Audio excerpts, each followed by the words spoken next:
உலக தமிழ் ரசிகர்கள் அத்தனை பேருக்கும் என்னுடைய பணிவான வணக்கம். நான் செந்தில்குமார்.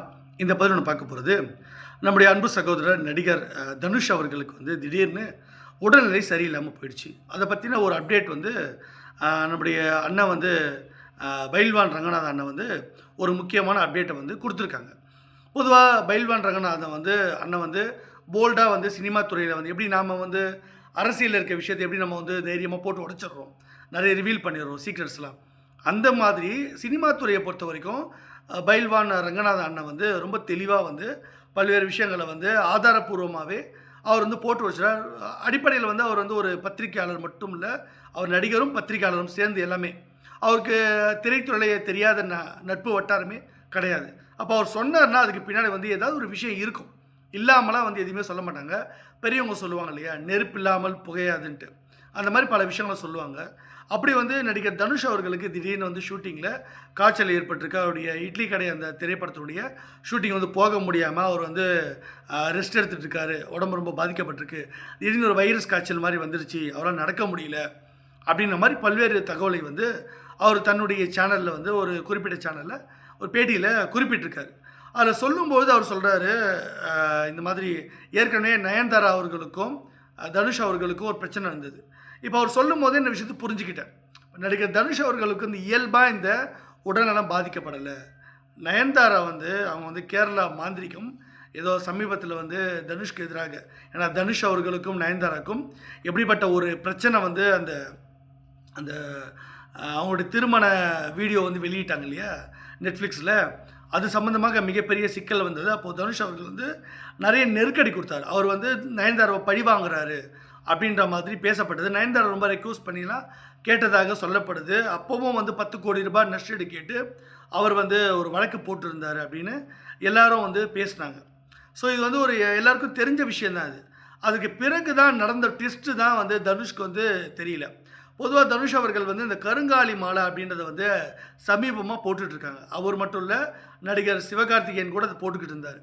நிறைய பேர் திரைத்துறையில் இந்த மாதிரி கருங்காலி மாலைலாம் போடுவாங்க. அது எதற்காக போடுறாங்கன்னு பார்த்தீங்கன்னா, இந்த பில்லி சூனியம் ஏவல் இந்த மாதிரியான பிளாக் மேஜிக்னுவாங்கல்ல, அதில் தன்னை தற்காத்துக்கிறதுக்காக எதிரிகள் இந்த மாதிரி பண்ணிவிடுவாங்க அப்படின்ற பயத்தில் தான் போட்டிருந்தாங்கன்னு சொல்லப்படுது. ஆனால் கருங்காலி மாலை போட்டால் அது அஃபெக்ட் தான் ஆகுமே தவிர அது தடுக்காது. ருத்ராட்ச மாலை வேணால் தடுக்கும் இந்த மாதிரி தீய சக்திகள்லேருந்து அப்படின்னு சொல்லப்படுது. ஆனால் கருங்காலி மாலை பெரிய எஃபெக்ட் கிடையாது. அது உங்களுக்கு நெகட்டிவ் எனர்ஜி தான் கிடைக்கும், பாசிட்டிவாக உங்களுக்கு கிடைக்காது அப்படின்லாம் நிறைய பேர் அது விஷயம் தெரிஞ்சவங்க சொல்கிறாங்க.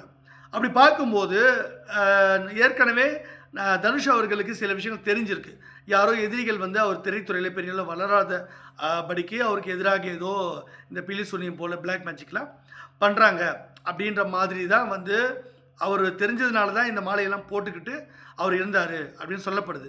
இப்போ சமீபத்தில் அவருக்கு திடீர்னு உடல்நிலை பாதிக்கப்பட்டது. நல்ல ஆரோக்கியம் வந்தவர். இப்போ எதுவும் பெரிய வைரஸ் காய்ச்சல் கூட பரவுற மாதிரி எந்த ரிப்போர்ட்டும் தமிழக அரசாங்கமோ இல்லை மற்ற பக்கத்து ஸ்டேட்டோ எதுவுமே ஒரு வைரஸ் காய்ச்சல் பரவுது அப்படின்னு சொல்லலை.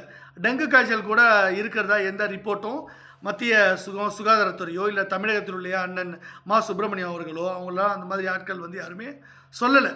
அப்படி இருக்கிற பட்சத்தில் திடீர்னு அவருக்கு வைரஸ் காய்ச்சல் வருதுன்னா பெரிய அளவில் பாதிக்கப்படுது. ரொம்ப நாளாக ஒரு ஷூட்டிங் போல் அவர் எல்லாத்தையும் ரத்து பண்ணிட்டார், ரொம்ப டயர்டாக இருக்கார் அப்படின்னா இது நயன்தாரா தரப்பில் பண்ணிட்டாங்க. நயன்தாரா பேசிக்காக ஒரு மலையாளி, கேரளாவை சேர்ந்த பெண் அப்படின்னு சொல்லப்படுது. உங்கள் எல்லாருக்கும் ஒரு தெரியும், இப்படித்தான் மரியாதைக்குரிய புரட்சி தலைவர் எம்ஜிஆர் அவர்கள் அவருக்கு எதிராக ரஜினிகாந்த் அவர்கள், நடிகர் சூப்பர் ஸ்டார் ரஜினிகாந்த் அவர்கள் வளர்ந்து வர சூழ்நிலையில் அப்போ அவர் எதிர்த்தார் அப்படின்றதுக்காக அவருக்கு ஏதோ மந்திரம் பண்ணி தான் சூப்பர் ஸ்டார் ரஜினிகாந்த் அவர்களை பைத்தியமாக்கிட்டார்னு இன்றைக்கு வரைக்கும் ஒரு டாக் இருந்துக்கிட்டே இருக்குது. அது ரஜினிகாந்த் அவர்கள் மிகப்பெரிய அளவில் பாதிக்கப்பட்டார். அதை பற்றின விஷயங்கள் கூட ரஜினிகாந்த் அவர்கள் கொஞ்சம் சமீபத்தில் ஷேர் பண்ணியிருந்தார். ஆனால் வெளிப்படையாக சில விஷயங்கள் சொல்லாமல் கொஞ்சம் பூசி மொழிகி தான் பண்ணார். அவருக்கும் ரஜினிகாந்த் அவர்களுக்கு எம்ஜிஆர் அவர்கள் உதவிலாம் செஞ்சார் சொன்னாங்க. ஆனால் அவர் முதல்ல அவர் அடித்ததாகவும் அவர் எதிர்த்து பேசுறதுனால அவருக்கு பனிஷ்மெண்ட் கொடுத்தாரு, அவரை பைத்தியமாக்கினார். அப்புறம் ட்ரீட்மெண்ட்லாம் கொடுத்து அவரே உதவிலாம் செஞ்சு அவர் சரி பண்ணார் அப்படின்னும் சொல்லப்பட்டது. அப்போது அடிப்படையில் புரட்சி தலைவர் எம்ஜிஆர் அவர்களும் கண்டியில் பிறந்த, இலங்கையில் உள்ள கண்டியில் பிறந்த பூர்வக்குடியான அவர் ஒரு மலையாளி அடிப்படையில் அப்படின்னு சொல்லப்படுது. அவர் அடிக்கடி பகவதி அம்மன் கோவிலுக்கு போவார். ஏன்னா அவருக்கும் இந்த மாதிரி சிக்கல்லாம் நிறைய பேர் பண்ணாங்கன்னு தெரிஞ்சது. அவர் தன்னுடைய எதிரிகளை அவர் இந்த மாதிரி மாந்திரீகம் பண்ணி வீழ்த்துவார். தன்னுடைய முக வசிக்கத்துக்கும் வசியம் பண்ணுறதான மந்திரங்களை போய் அடிக்கடி போய் பண்ணிட்டு வருவார். அதனால தான் பகவதி அம்மன் கோவிலுக்கு வந்து ரெகுலராக போவார். அவருடைய குலதெய்வமாக அவர் வழிபடுவார் அப்படின்னு சொல்லுவாங்க. அந்த மாதிரி தான் எப்படி வந்து முன்னாள் மாமனாரான ரஜினிகாந்த் அவர்களுக்கு மலையாளியான எம்ஜிஆர் அவர்கள் இந்த மாதிரி மாந்திரீகம் பண்ணார் பைத்தியமாக்குறதுக்கு அப்படின்ற மாதிரி, இந்நாள் சூப்பர் ஸ்டாராக இருக்கக்கூடிய நயன்தாரா அவர்கள், நடிகை நயன்தாரா, மலையாளியான நயன்தாரா அவர்கள் மருமகனான முன்னாள் மருமகனான நடிகர் தனுஷ் அவர்களுக்கு வந்து இப்படி ஏதோ பண்ணிட்டாங்க, அவரை எதிர்த்ததுனால, ரொம்ப டார்ச்சர் பண்ணதுனால அப்படின்ற டாக் வந்து ஒரு பூதாகரமாக இப்போ வந்து வெளியே வந்திருக்கு. இது எந்த அளவுக்கு வந்து தனுஷை அஃபெக்ட் பண்ண போகுதுன்றதை பொறுத்திருந்து பார்ப்போம். திரும்பவும் சொல்கிறேன், அண்மையில் கூட நம்முடைய மரியாதைக்குரிய தமிழக முதலமைச்சராக இருந்த ஸ்டாலின் அவர்கள் கூட வாக்கிங் போகும்போது கையில் வந்து ஒரு வாக்கிங் ஸ்டிக்கோடு போனார்.